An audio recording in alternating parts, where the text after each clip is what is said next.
ошо Батуминин ээсине сизди 3 миллион сом төлөп берүүнү милдеттендирген да. Азыр кылмыш иши толук кандуу бүтө элек. Ош базарды шаардын борборунан чыгарабыз деген дымактуу пландарын айтып келген, бирок алар ишке ашкан эмес. Ошол эле борборубуздун так ортосунда базар болгон туура эмес. Бирок сиз вице-мэр болуп турганда ошол жакта көп кабаттуу үйлөр курула баштады да. Президенттин иш башкармалыгын өткөрүп бергенбиз. Ошол жактан жол алсаңыздар тура болот дейм. Сиздин учурдагы президент Садыр Жапаровдун уулу Рустам Жапаров менен достук мамиледе деген пикирлер айтылып келет да. Мэриянын бүгүнкү күндө күчү бар. Сиздин колдоочуңуз ким? Менин колдоочум жок. Саламатсызбы Азаттыктын угарманы жана көрөрманы. Бүгүн биздин студияда мейманда Бишкектин вице-мэри Нурдан Орунтаев жана мен Жазгүл Эгембердиева. Нурдан мырза, саламатсызбы? Кош келиптирсиз. Сиз вице-мэр болуп иштегениңизге туура 1 жыл болуптур. Былтыр августта бул кызматка дайындалыптырсыз. Андан бери сиздин атыңыз бир катар чуулгандуу окуяларга дагы аралашып жүрөт. Сизди бир нече жолу дагы интервьюга чакырганбыз, бирок убакыт сааты бүгүн келген окшойт. Убактыңыз ушунчалык тартышпы же журналисттер менен баарлашууну анча жактыра бербейсизби? Биринчиден убакыт тартыш, экинчиден көп публика көп чыккан неме жок да. Убакыт тартыш десек туура болот го дейм. Анда азыркы болуп жаткан иштерге кайрылсак, азыр Бишкектин 3 борбордук көчөсүндө мыйзамсыз курулуштарды, көрнөк жарнактарды алуу иштери жүрүп жатпайбы? Ал кайсы баскычка жетти? Бүгүнкү күндө мыйзамсыз курулуштарды алуу жумуштары аяктап калды деп эсептесек болот. Анча-мынча объектилер калды, эми аларды дагы биз алабыз. Өзүңүздөргө мынакей белгилүү болгондой эле, ошол алынган объектилерди жөнүндө таштап койбостон, ошол имараттардын сырттарында азыр жасатып аткан учурубуз. Мисалга алалы, ушул Айтматов проспектисинде жайгашкан үйлөрдүн көбү уже сырдалып бүттү. Дагы бир нече үйлөр калды, анын баарын сырдайбыз, сырттарын жасатабыз. Андан кийинки этап бул Чүй проспектисинде дагы сырдоо иштери дагы башталды. Андан кийин ошол эле Абдрахманов жана Байтик Батыр көчөлөрүнө өтөбүз. Эми бул ошолорду сырдап, түздөө, кээ бир үйлөрдүн жана балкондорун жасап берип атасыздар. Мен билишимче, анан буга чейин айтып өтпөдүңүз беле, айрым курулуш компаниялар бизге жардам берип атат каражат жагынан депчи. Анан буга деле бир топ акча кетет да. Ошолор компаниялар аягына чейин сиздер менен иштешеби, алар мындай өз алдынча иштешип жатабы же силер бир аз мажбурлап жатасыздарбы? Эч кандай мажбурлоо болгон жок. Биз болгону ошол курулуш компаниялар, жеке ишкерлерди биз чакырганбыз. Жеке чакырып сүйлөшүп атам. Ошондой эле биздин кызматкерлер дагы сүйлөшүп атат. Ошо Бишкек шаарына болгон мамилесин кичине өзгөртүп, патриоттук сезимдерди ойготуп, жардам берүүсүн гана суранып атабыз. Ошонун алкагында келген бул жумуштар. Эч кандай мажбурлоо болгон жок. Эч бирөөдөн бир кандайдыр бир талаптарын аткарып же ошого акы катары жасап аткан жумуш эмес. Бул жөн эле биздин Бишкек шаарында болгон патриот жигиттердин, мындайча айтканда, жеке ишкерлердин болгон эле жумушу. Ушул иштерге азыр ушул тапка чейин канча акча жумшалды жеке ишкерлерин айта аласызбы? Эми ар кандай биз ал жагына кийлигишкен жокпуз. Биз болгон ошол имараттарды гана көрсөтүп берип атабыз. Өздөрү жумушчуларын алып келип атат. Биз дагы өзүбүз дагы четте калбастан Бишкек шаарында болгон техникаларды, кызматкерлерди дагы бөлүп берип атабыз. Эми баардыгыбыз биригип эсеп чотун баягы сурабай эле колубуздан келген жумуштарды аткарып, жана кээ бирөө материалын алып берген учурлар болуп атат, кээ бирөө жумушчулар менен берген учурлар болуп атат. Эми ар кандай. Анын эч кандай баягы эсеп чотун алган жокпуз, бирөөнү мажбурлаган жерибиз жок. Азыр Чүй жана Манас проспектилери, Абдрахманов көчөлөрүндө иштер жүрүп жатпайбы? Бирок бул иштер жалпы Бишкек боюнча аткарылат дегенсиздер да. Анан бул 3 көчөдөгү иштер качан жыйынтыкталат? Так датасы барбы? Бул көчөдөгү иштер бүткөндөн кийин кайсы көчөлөр оңдолуп баштайт?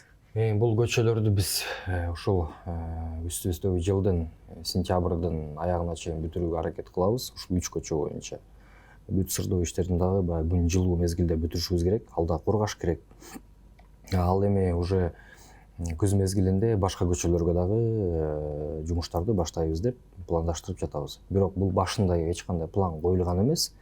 Биз болгону ушул май айынын аягында жумуштарды баштадык. Ошондо жанагындай мыйзамсыз объектилерди ала баштадык. Алгандан кийин эми анын баягы алып эле биз башына жөн эле алып коелу дегенбиз. Бирок эми сырткы келбеттерин карасак, алынгандан кийин аябай начар көрүнүп калат экен. Эми ошондо кайра ошонун жөнүнөн калтырып койбостон сыртында жазайлы деп баягы чечим кабыл алдык. Кийинки кайсы көчөлөр оңдоло баштайт? Эми чоң көчөлөрдүн бири бул Акунбаев көчөсү. Акунбаев көчөсүндө аябай көп объектилер бар. Биз ошо Акунбаев көчөсүнө өтөлү деген ниетибиз бар. Андан тышкары Киев көчөсүнө, Москва көчөсүнө, Токтогул көчөлөрүнө көңүл бурушубуз керек.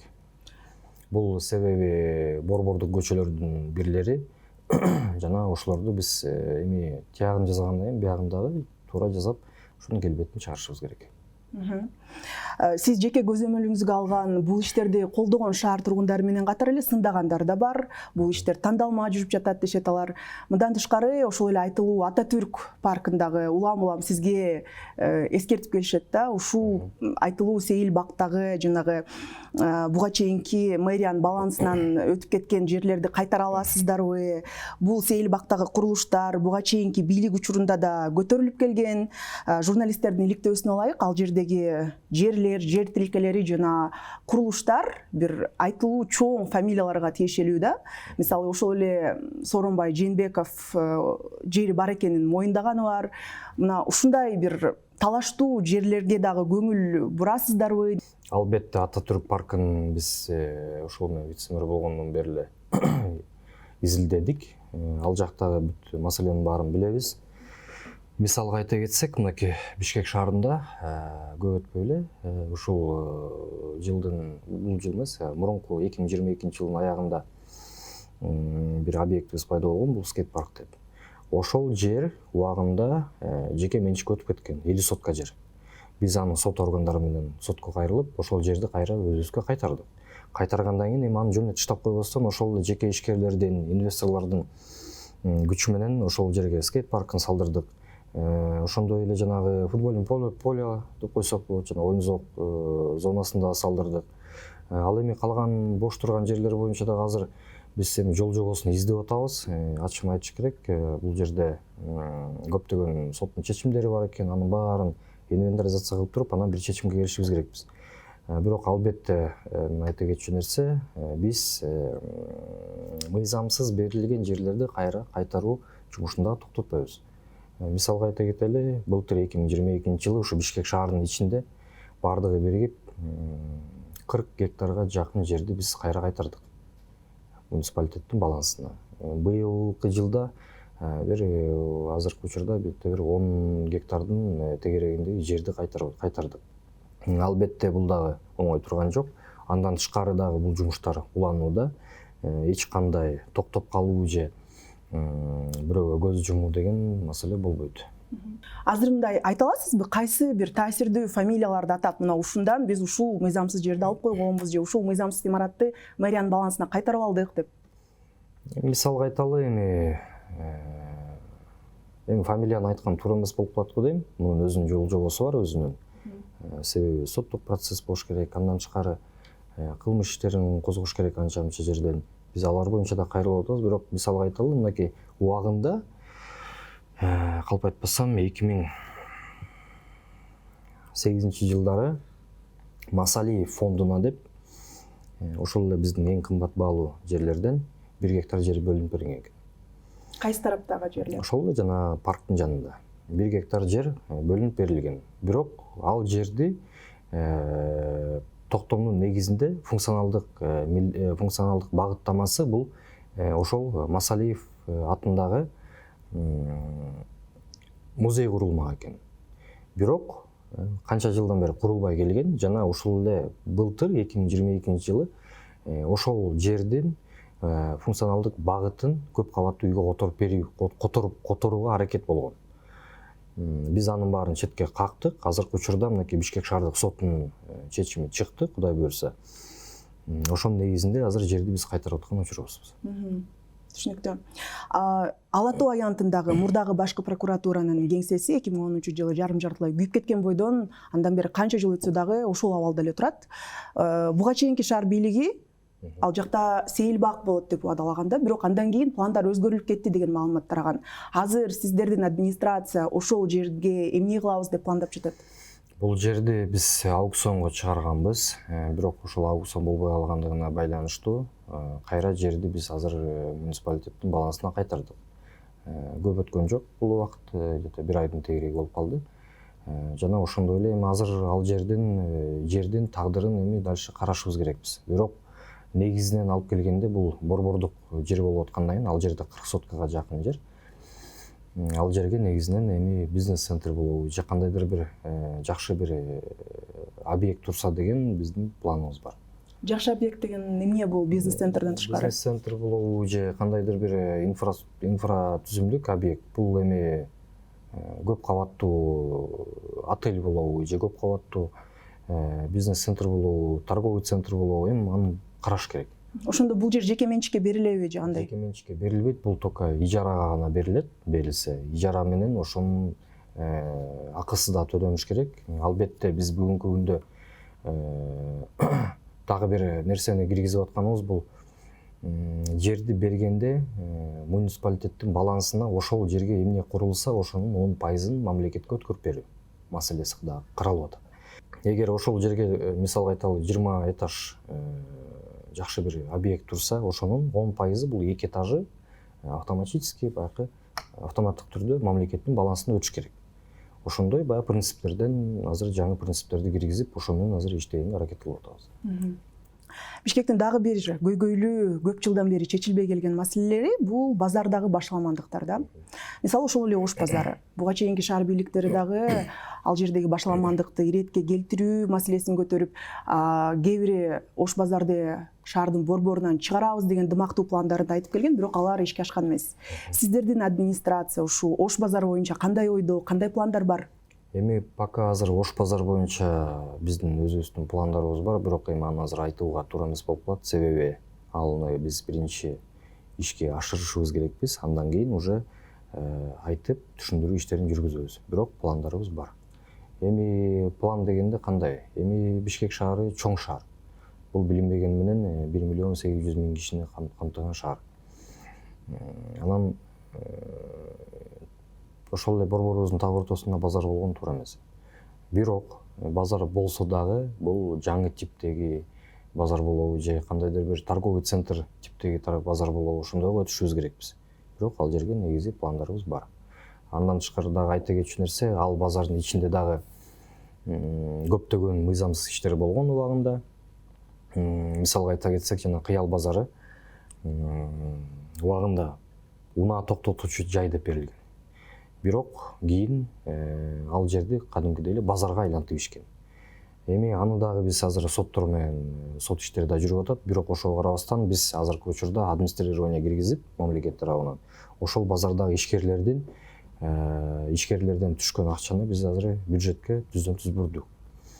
Андан тышкары ошол эле Берекет гранттын ар жагында жанакы канал бар. Ошол каналды бойлогон жерде 1 гектарга жакын жер бул базар болуп кеткен. Ал жерди дагы биз азыр мамлекетке кайтарып, ал жерде биздин мындайча айтканда мүлктү башкаруу департаменти ошол жерде администратор болуп, акчанын чогулган акчаны түздөн-түз муниципалитеттин бюджетинен буруп аткан учурубуз. Ошондой эле дагы биздин пландарыбызда ушул Бишкек шаарында болгон чоң базарлардын дагы 1-2 чоң базар бар. Алар боюнча да биздин өзүбүздүн иштерибиз бар. Аны мен айтууга туура эмес болуп калат. Бирок жакын арада Кудай буйрса угасыздар, дагы бир базардан ошондой эле бир 1 гектарга жакын жерди биз алууга азыр ниеттенип атабыз. Ошол мурун мамлекеттин, мэриянын администратор болгонго күчү жетпесе, бүгүнкү күндө күчү бар. Ошол себептен администратор болуп, ошол жактагы чогулган акчаны түздөн-түз бюджетке бурсак, бул көптөгөн акча. Бул жөн эле 10 миллион эмес, бул бардыгы бириксе где-то бир 100-150 миллион сомдун камтыган акча болот. Азыркы учурда ал эми арендада турган жерлер, ошол базардын астында турган жерлер болгону бардыгы биригип ашып кетсе бир 5 миллион сомго жакын гана акча алып келет. 5 миллион жакшыбы же 150 миллион жакшы бюджетке. Бирок ошол эле учурда биз ошол базарда иштеген жеке ишкерлерге дагы условия түзүп бергендей болуп, кандайдыр бир жеңилдиктерди көрсөткөнгө да дайынбыз. 11 кичи райондогу гараждарды түрттүрүү иштери дагы бир топ жергиликтүү жашоочулардын нааразычылыгы менен коштолду. Ошол кезде мэрия бошогон жерге көп кабаттуу автопарковка курулат деп убадалаган болчу, бирок азыр биз ал жакта көп кабаттуу үйлөр курулуп жатканын көрүп жатабыз. Эмне үчүн пландар алмашып кетти? Эми ал пландар боюнча мен сизге азыр толук кандуу жооп бере албайм, себеби ал ишти кылып аткандан мен вице-мэр эмес элем. Жана кандайдыр бир пландар болгон же кандайдыр бир милдеттенүүлөр болгонуна мен ага жооп бере албайм, чын айтышым керек. Бирок сиз вице-мэр болуп турганда ошол жакта көп кабаттуу үйлөр курула баштады да. Бул жерди биз Кыргыз Республикасынын президентинин иш башкармалыгына өткөрүп бергенбиз. Ошол жактан жообасаңыздар тууралуу дейм. Буга чейин анда түрттүрүлгөн жал кичи районундагы Батуми жана шашлычная кафелеринин ордуна сейилбактар курулат деп айтпадыңызбы? Сейилбак, бир сейилбак кенен курулат жашоочулар үчүн деп. Бул пландар өзгөрүп кетпейби? План эч качан өзгөрбөйт. Бүгүнкү күндө азыр демонтаж жумуштары болуп атат. Ошол демонтаж жумуштары бүткөндөн кийин биздин ачыгын айтайын, спонсорубуз дагы бар. Ошол спонсорубуз бир 10 миллион тегерегиндей акчаны бөлүп берип, ошол жерге бир жакшынакай сейилбак курабыз. Спонсорлорду кантип кайсык мамиле таап атасыздар? Жакта деле спонсор, бул жакта деле спонсор, бардыгында өз алдынча, өз каалоосу менен миллиондогон сомдорду сиздерге бөлүп берип атыптыр.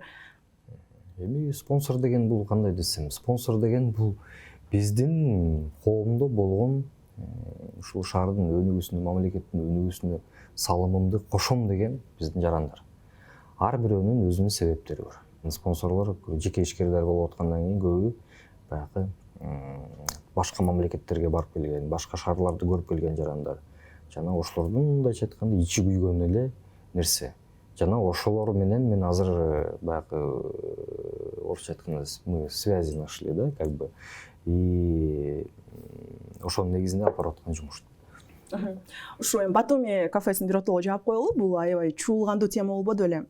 Түрттүрүлүшү бир топ чыр-тополоң болгон, түрттүрүлүшүнөн улам.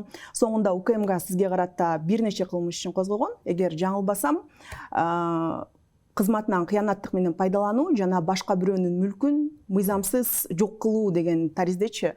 Анан мындан тышкары ошо Батуминин ээсине сизди 3 миллион сом төлөп берүүнү милдеттендирген да. Сиз ошол акчаны төлөп бердиңизби? Бул иш азыр кайсы стадияда? Эми бул боюнча азыр кылмыш иши толук кандуу бүтө элек. Жана бул боюнча азыр мен маалымат бергеним туура эмес болуп калат.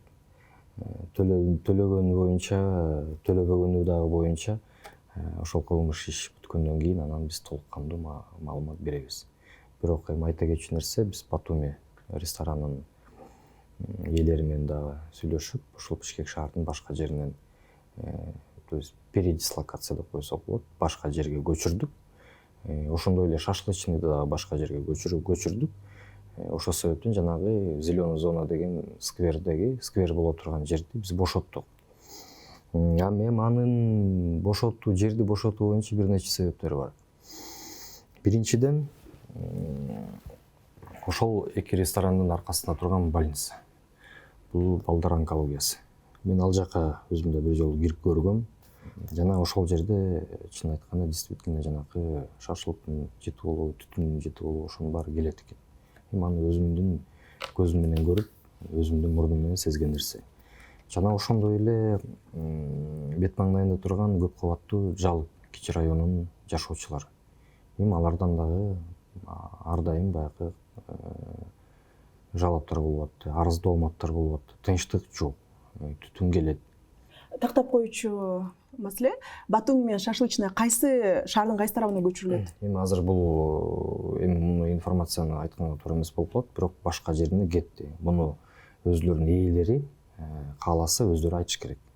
Анткени бизде келишим бар, келишимдин негизинде биз аны ачыкка чыгара албайбыз. Ушу Батумиге эле байланыштуу жана 3 миллион сом боюнча эгер сизди сот аркылуу милдеттендирсе 3 миллион сомду төлөп бер деп, сиз төлөп бере аласызбы ошол акчаны? Сиз буга чейин мамлекеттик кызматта иштептирсиз, бир гана. Акча жок. Кантип чыгасыз ал кырдаалдан? Буйруганын көрөбүз. Эми бир аз жерлер менен чечишип алдык окшойт. Бир аз болсо да маалымат алдык. Рахмат. Буга чейин Бишкек администрациянын эң эле мындай көрүнүктүү өкүлү мэр болчу да өзү. Азыр болсо сиз жөнүндө вице-мэр Нурдан Орунтаев жөнүндө мындай эл көбүрөөк сизди тааныгандай да. Сиз ушуга кошуласызбы? Жок, кошулбайм. Албетте бүгүнкү күндө Бишкек шаарынын жетекчилиги бар. Бул биздин урматтуу мэрибиз Эмилбек Мырзакулович Абдыкадыров. Ошол киши кандай бизге командаларды берсе, кандай буйруктарды берсе, биз ошону аткарууга милдеттүүбүз. Негизи вице-мэр катары сиздин функционалдык негизги милдетиңиз эмнеде? Анткени акыркы убактарда сизди ошо көчөдө тигил мыйзамсыз курулушту буздуруп, бул көрүнөктү алдырып жүргөнүңүздү эле көрөбүз да. Сиздин ишиңиз же ушу менен эле чектелеби? Менин функционалдык милдеттемелерим бул мүлктү башкаруу департаменти. Ошондой эле жанакы ИЖС деп койсок болот, бул индивидуальное жилищное строительство, архитектура жана ошондой эле бүгүнкү күндө ОКЗ деген службабыз бар, жанакы бузуу иштери менен алек болгон. Ошол 4 службаны курировать эткен ушул мен. Мүлктү башкаруу департаментте бул жер маселеси жана мүлк маселеси камтыйт. Жана ошондой эле жанакы Бишкек шаарында болгон парковкалар, парктар, ошонун баары менин түздөн түз баягы кураторство кылган жумушум. Түшүнүктүү. Эми кыскача сиздин биографияңызга кайрылсак, сиз Орусиянын ички иштер министрлигинин алдындагы Волгоградтагы академиясын аяктап, анан 2011 жылдан бери Кыргызстандын күч органдарында иштеп, көбүнесе тергөөчү катары иштептирсиз. Андан кийин башкаруучу кызматтарды дагы аркалапсыз ошол эле күч органдарында. Анан бийлик алмашкандан кийин 2022 жылы сиз мэрияга департамент башчысы болуп келиптирсиз. Анан көп өтпөй эле вице-мэр болуп дайындалыпсыз да. Мындан улам азыр коомчулукта сиздин учурдагы президент Садыр Жапаровдун уулу Рустам Жапаров менен мындай жакын мамиледе, жакшы бир достук мамиледе деген пикирлер айтылып келет да. Сиз буга чейин аны төгүндөгөнсүз. Азыр эмне дейсиз? Төгүндөйм. Эч кандай менен ал адам менен эч кандай достугум жок. Эч кандай тууганчылыгым да жок. Болгону бүгүнкү күндө эми мени ошол учурдагы Бишкек шаарынын мэрі Айбек Жанышбекович Жунушалиев чакырган. Ошонун чакыруусу менен мэрияга келип, ошол жумушка орношком. Андан мурун мен ал ички иштер министрлигинде да иштеп атканда деле жакшы кызматта болчу. Бул өзгөчө маанилүү иштерди тергөө башкармалыгынын начальнигинин орун басары элем. Анан мындай равнозначный эле баягы жумушка келип иштеп баштагам. Равнозначный болгондо мындай күч органдары такыр башка, ал эми биякта чарбачылык иш болуп атат да. Анан андай аралашып кетүү, ошол жака кирип кетүү, мындай кандай туруп эле ошол жака келип калдыңыз деген суроо жагалат экен да. Бирден бир себеби ошол учурда Айбек Жанышбекович Жунушалиев тарабынан реорганизациялар жүргүзгөн. Реорганизациялар жүргүзгөндө ошол мүлктү башкаруу департаменти жаңы түзүлүп, ичине 5 башкармалыкты камтыган департамент болуп аткан. Анан ал жакта эми мурун өзүңүздаргө белгилүү болгондой эле, баарына эми белгилүү, ошол жер маселеси боюнча көптөгөн мындай мыйзам бузуулар көп болгон, коррупциялык иштер көп болгон. Ошол себептен жанакы именно күч органдарынан издеген кадрды издешкен экен, жана ошол себептен мени чакырган. Бирок сиз аткарып жаткан иштер, мындай олуттуу иштер жүрүп жатканы олуттуу душмандарды туудурса керек да. Буга чейин ошол эле Бишкек шаардык кеңешинде, жогорку кеңеште депутаттар менен кайма айтышыңызга күбө болуп жүрөбүз. Бири-бириңерди сотко берем деп араздашып да каласыздар. Анан мындан тышкары силер тарапка мындай ишкерлердин нааразычылыгы да күч да. Албетте силер айтып жатасыздар, биз жеке территорияга, жеке жерге эч убакта кирбей элебиз, биз муниципалдык жерди гана иретке келтирип жатабыз депчи. Ошентсе дагы ишкерлердин нааразычылыгы бар. Анан буга чейинки мэрлердин бири Албек Ибраимов убагында бактарды кыйганы менен бир топ жолдорду салып, оңдоп кеткен да. Ал персона дагы мындай анын айланасында эки ача пикир аябай курч болчу да.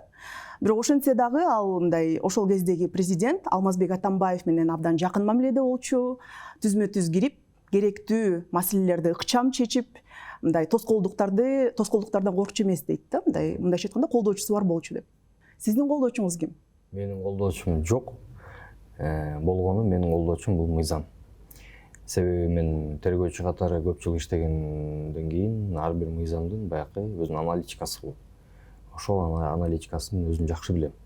Жана кайсы жерде кандайдыр бир аша чабуулоо же кандайдыр бир жеке ишкердин баягы өзүнүн территориясына кирүү границаларын мен жакшы билем.